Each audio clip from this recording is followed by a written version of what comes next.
Grand Slam track Philly has just wrapped up, and it's time to talk about your men's short distance slam winner, Marco Arop, who, by the way, I predicted to win. First place in a dominant 800 meter victory over the likes of Josh Kerr and Hobbs Kessler, and placing a very respectable fourth over the likes of Yared Nuguse.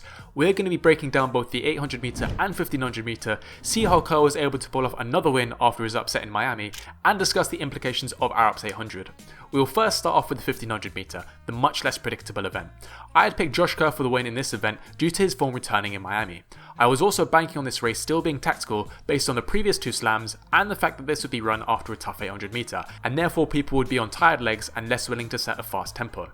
Kerr thrives in tactical races due to his strong kick and especially his excellent positioning, so I expected that to be the difference maker between him and the likes of Hocker and Nuguse. His positioning won him the Miami Slam and his 2023 World Championships, and even in races where he didn't do super well, it was more due to a lack of fitness rather than putting himself in the wrong position. Hobbs Kessler was another name lots of people were excited about, but I felt he was not quite yet at the level of the big three to justify the victory. Josh Kerr again was another name people were excited about, but I doubted he had the aerobic strength to really keep up with everyone, as his indoor season and history generally indicates he is much more suited to the 800 meters.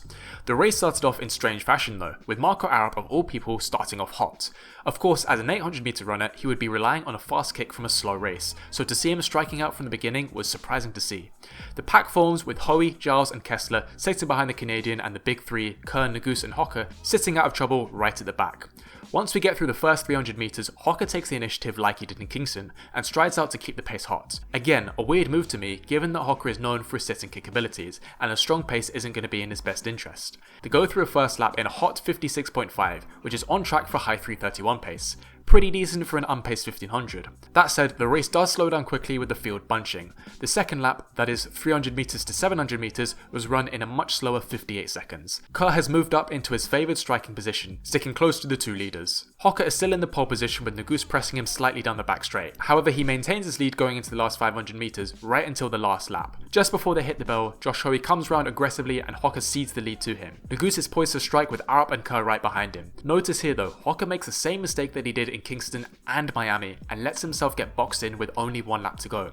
Something I highlighted by the way as a problem in my prediction video. This trap is further cemented when Arop strikes aggressively down the back straight and takes the lead from Hoey. Again, Hocker is completely barred from swinging outwards. Arop continues his push and takes a not insignificant lead going into the last 150 meters. The last 100 is coming up and Hocker is still tracked behind Hoey and Nuguse. Hoey's form is breaking down as it always does, which in this case I actually think was a bit of an advantage for him. Because his arms are so wide, it makes it difficult to try and run past him for risk of being elbowed. Arop still leads though, with Kerr swinging out widely in lane 2 and almost getting taken out by one of Hoey's elbows. Arop is starting to fade though, whilst Hocker finally sees an opening and runs out to start his lethal kick. Kerr however has already been able to build momentum into the straight. Hocker initially takes the lead, but in the end Josh Kerr is able to seal his victory in the 1500 meters after outkicking Cole Hocker. If we look at the other names, we do see that Arop faded again, but is able to hold out for 4th place and take his first ever slam title. 2nd in Kingston, 2nd in Miami, 1st in Philly. Kessler takes a respectable 3rd place in the 1500 meters, with Hoey and Nuguse taking 5th and 6th after both being unable to hold out in the final sprint. Samuel Chappell, Euro Indoor 800 meter champion, took 7th, with road mile world record holder Elliot Giles unfortunately taking dead last. It looks like he's not recovered from his injury yet. Kerr did exactly what he did in Miami. He waited and waited and waited until the last 100 where he swung out to take the lead with a strong kick. And unfortunately, Hocker fell into the same trap again of letting himself get boxed in, which I think stifled his finishing speed. Based on what I'm seeing from the interviews, I think what Arop and Hocker were trying to do is lead from the front and then slow the pace down, which would of course suit their tactical preferences. And that's all well and good, but why did Hocker cede the lead to Hoey with 400 meters to go? Why do all the groundwork for your tactic and let yourself get trapped in for the last 400? This is the same mistake he made in Kingston. I know I'm coming across a little bit harsh on Hocker here, but I think he can do better tactically and he's making the same mistakes 3 times in a row now. I think there is a little bit more to this though, which is the fact that Hocker is someone who peaks very hard for his races, and it's something I'm going to talk about a little bit more. But if you look generally at his performances, he ran a 3-second personal best in Paris. That is huge. Even last year in Budapest, he ran his fastest time by far. And of course that's exactly what you want to do, save yourself for the biggest meets of the year. But fundamentally he seems to have fairly average performances for most of the year until he suddenly switches it on. So whilst I do think his poor positioning again didn't help him very much, I also think there's something to be said where Hocker is just in that part of the season where he isn't as lethal as he is maybe known to be. Kessler put in a solid shift in the 1500 meter. He did get boxed in a little bit similar to Hocker, but was able to find a gap once Hocker and Kerr took their duel and slipped past Marco Arop for that 3rd place. And although Josh Kerr was in a solid position, position for that final 200, he looked very uncomfortable right from the beginning, and it seems he does just lack the strength in the slightly longer distances compared to some of the top guys.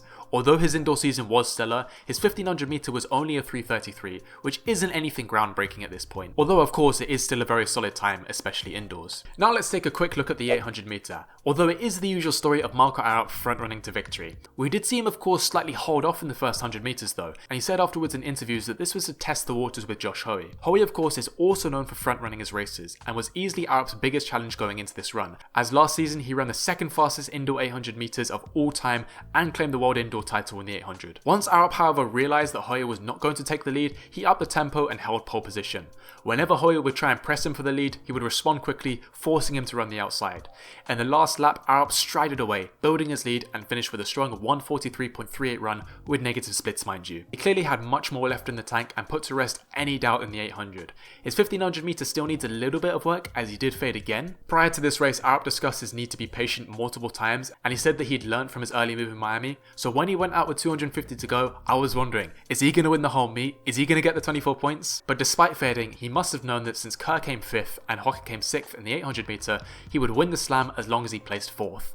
So hats off to Arop. I can't wait to see him perform again. It was a great run for him. Although I think Arop was definitely the favourite going into the 800, I think some people are a little bit surprised with how Kerr did. Arop really was able to open the gap on him in the last 50 metres or so. Apparently he has been dealing with a stomach bug going into this race, so it seems his fitness just might not have been there, and it's understandable then that he wouldn't want to front run with Marco Arop behind him. The final thing I'd like to talk about is Yared Nuguse's 800 metre, because he placed 3rd place above Hobbs Kessler in this one, and Nuguse has been leading the charge of the 1500 guys for doing well in the 800. He also placed well in the Miami Slam, going sub 145 with a 144.88 performance.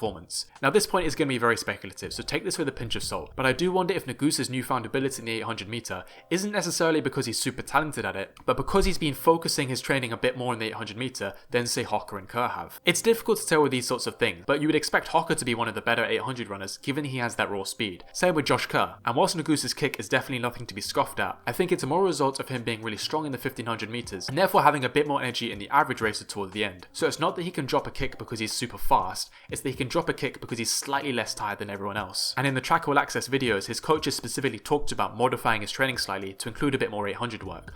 I wonder if Kerr and Kerr are not doing that as much, because one thing we notice about Nuguse is that despite doing well in the 800, he didn't seem to have the strength in the last 100 of the 15, and that might indicate that his aerobic conditioning is not as strong as you might think. Again, very speculative point here, I can't speak in detail for any of their training, but maybe something to watch out for the next slam. Overall, I would say Grand Slam Philly was a solid step up from Miami, and they are building momentum. In terms of who I want for challengers for LA, there are many people of course, but there is one man that I would be most hyped for, Botswana's Sepiso Masalela. 142.7 world lead in the 800 meters in Rabat, 1500 meter personal best at a 330.7 all the way back in April. He is a versatile athlete in both the 800 meter and 1500 meter and could seriously give Arop a challenge in his specialist event. So if anyone from Grand Slam is watching who can make this happen, Sepiso Masalela, please get him for the LA Challengers. I will have a full summary coming out for all the distance events, which will include analysis like this, so make sure you subscribe for that.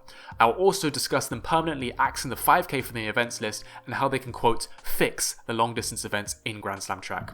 If you want to see a video about how Faith Kipyegon may break the sub 4 minute mile, then click on this video here. Alternatively, YouTube recommends you watch this video of mine, and I suggest you follow their advice. Thank you very much for watching, and I'll see you in the next one. Happy training.